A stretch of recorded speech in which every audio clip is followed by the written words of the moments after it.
Yan, nakakita ganun yung mga batong yan. Oh, ang lalaki yan oh. Yan ang ginamit kong pansual, kahoy na yan. Ngayon ni Sabado Gloria, nandito tayo sa bundok, dito tayo nag-go-gloria. Ang laki pa na isang bato ito.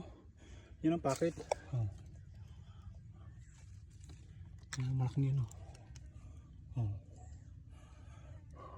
Pag yun inalis natin batong yan, siguro nandito na sa baba na yan. Pagugulungan natin yan, itong bato na to. Pag kaya natin pagulungin, pag hindi naman, edi dyan na lang. Igigilid lang natin dyan. Ang lalaki oh.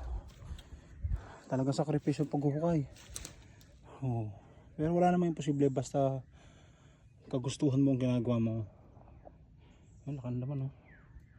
Basta kagustuhan mo ang ginagawa mo, pagod din siyempre. Sa hirap naman magkukay. Ito mo naman pinagkukaya ko kung gaano kalaki na. Malambot ang lupa, kaso nga lang ang bato na yan ay pumalang. Nakapalang sa mismong binabaan ng packet. Kaya tatanggalin talaga yan. Hindi pwedeng hindi dahil hindi natin makukuha yan. Sayang naman. Ito, para kaya itong papagulong. Hindi ko kaya pagalawin kung hindi dahil ng kahoy na to ay malabo, hindi papagalaw. Yun lang, maya maya ulit kayo bibigyan ko ng update pagka nahukay natin yan. Thank you Lord.